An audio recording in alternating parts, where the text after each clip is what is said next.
Мои речные друзья, те, что с оранжевыми зубами.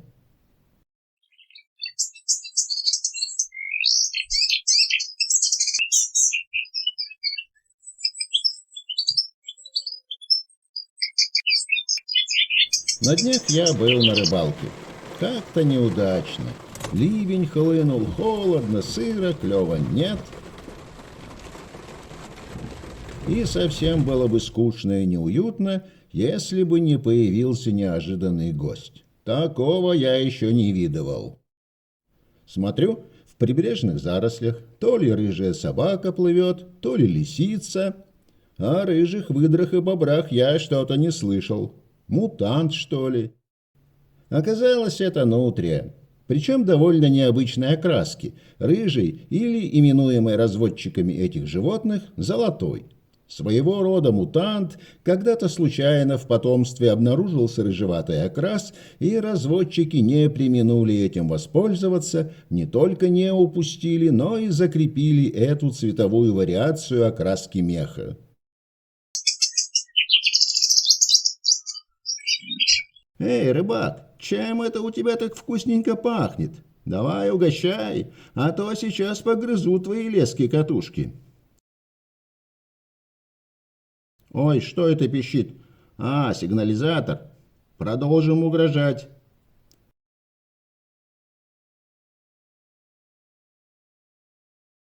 «Так-то, со всем нашим удовольствием угостимся морковкой». И тут в награду рыбаку за подкормку брата нашего меньшего поклевка. Прекрасный зеркальный карп весом более 2 килограммов. Спасибо, нутрии.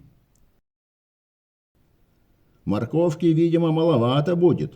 Зайдем-ка мы с фланга. Не даете ничего?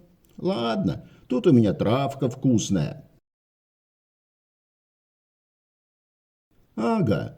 Пока наивный рыбак устремил все свое внимание на удочки, глупейшее с точки зрения нутрии занятие, она утащила пакет с его завтраком и, расположившись на безопасной кромке берега, с большим аппетитом его вкушает. Но не подумайте, что на речку я хожу лишь для того, чтобы нутрий подкармливать. Иногда попадается и рыбка.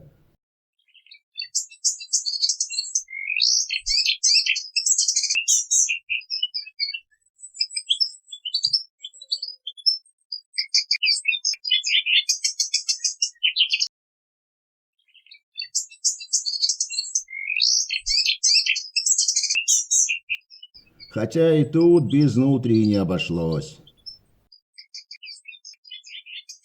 В свое время мех нутрии пользовался большим спросом. Из него и шапки шили, и воротники, а мясо широко продавалось как вкусное и диетическое. Сегодня мода на это прошла.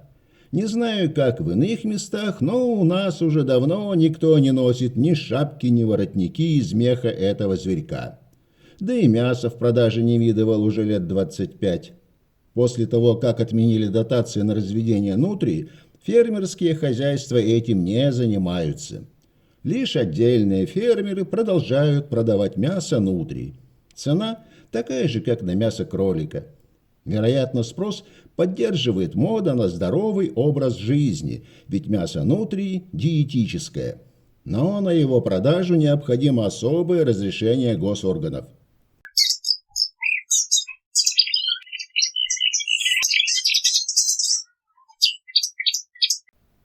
Утки полетели куда-то, на юг, наверное, хотя реки в наших краях не замерзают, лишь ледяная кромка у берега держится самое холодное время года.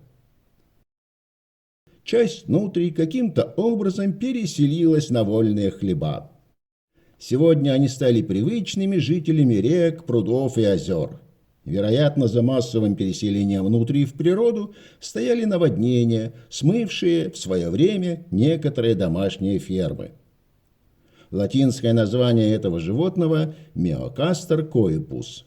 Нутрию порой называют и водяной крысой, и болотным или южноамериканским бобром.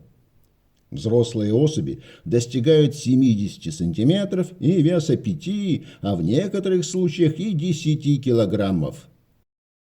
Нутрии частенько приходят в гости к рыбаку, надеясь на угощение. Когда-то они или сами убежали от человека, или кто-то специально выпустил их на берег реки. Обретя здесь благоприятные условия, одичавшие, но нисколько не боящиеся человека, их у нас никто не обижает, нутрии успешно размножаются. Конечно, это не совсем хорошо. Не стоит вмешиваться в дикую природу, населяя ее домашними или инвазивными, то есть чуждыми для данной местности, пришлыми видами животных. Поэтому подкармливать таких нутрий запрещено. Но кто же устоит, когда милый зверек выпрашивает у тебя корочку хлеба? Живут по берегам водоемов, где роют норы длиной до 20 метров. Не знаю, сам не проверял. Нутрии – отличные пловцы. У них нет лопатообразного хвоста, как у бобров, но роль гребного винта исполняют сильные задние лапы с перепонками между пальцами.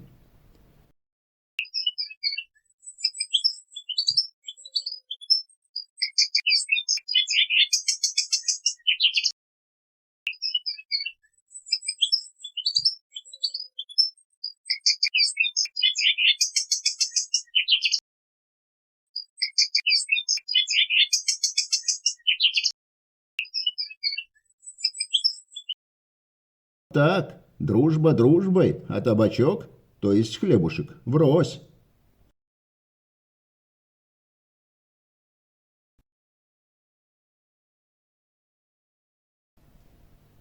В отличие от бакланов, проклятия местных рыболовов, которые наносят огромный урон численности рыбы, нутрии в основном травоядные, но не побрезгуют ни мелкой рыбешкой, ни моллюском или раком. Не преминут посетить и близлежащие поля, чтобы полакомиться различными сельскохозяйственными культурами.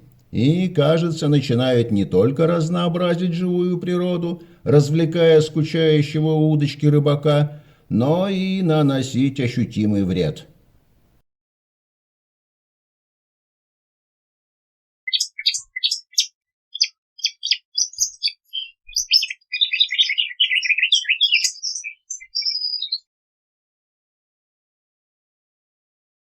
Расплодившихся в дикой природе нутрий раньше было позволено отлавливать только охотничьим инспекторам.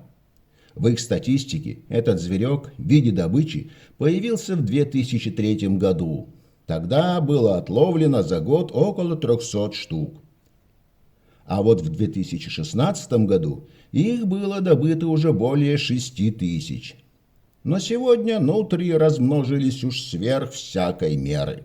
Этому способствует и потепление климата, поэтому охотиться на нее разрешили и обычным охотникам.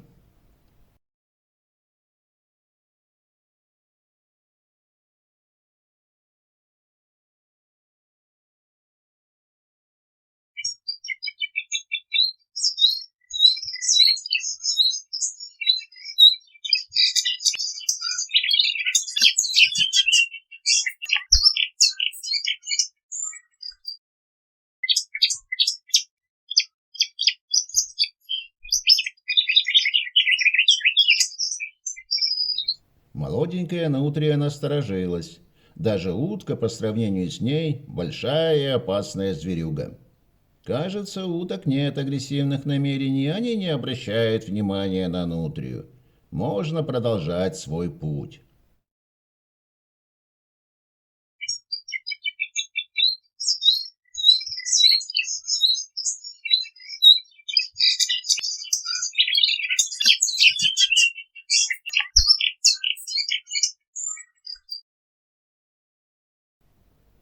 Лебедь среди местной прибрежной речной фауны считается самым сильным зверем.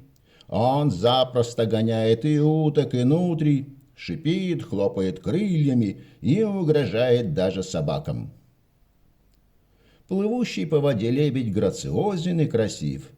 Но то, как он садится после полета на воду, смешное зрелище. Он просто неуклюже плюхается на воду, образуя кучу брызг. Утки в этом отношении приспособлены лучше. Хотя я как-то поздней осенью наблюдал, как утка при посадке промахнулась мимо воды и со всего размаха села на лед. Пруд уже начал замерзать. По льду на заднице катилось метров 20. Остальные утки с удивлением и, как мне показалось, с некоторым злорадством наблюдали за таким маневром.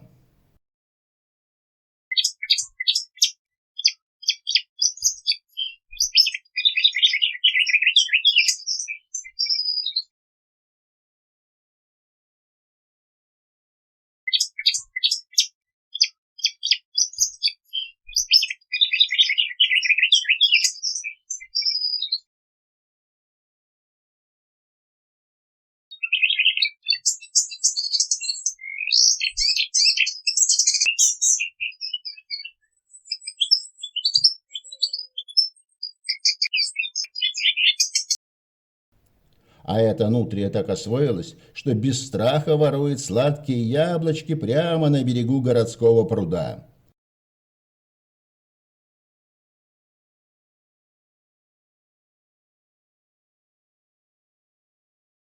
Внимание! Опасность! Не дают спокойно сладким яблочком насладиться. Ну что за люди? Отбой тревоги. Это рыбак. Свой человек.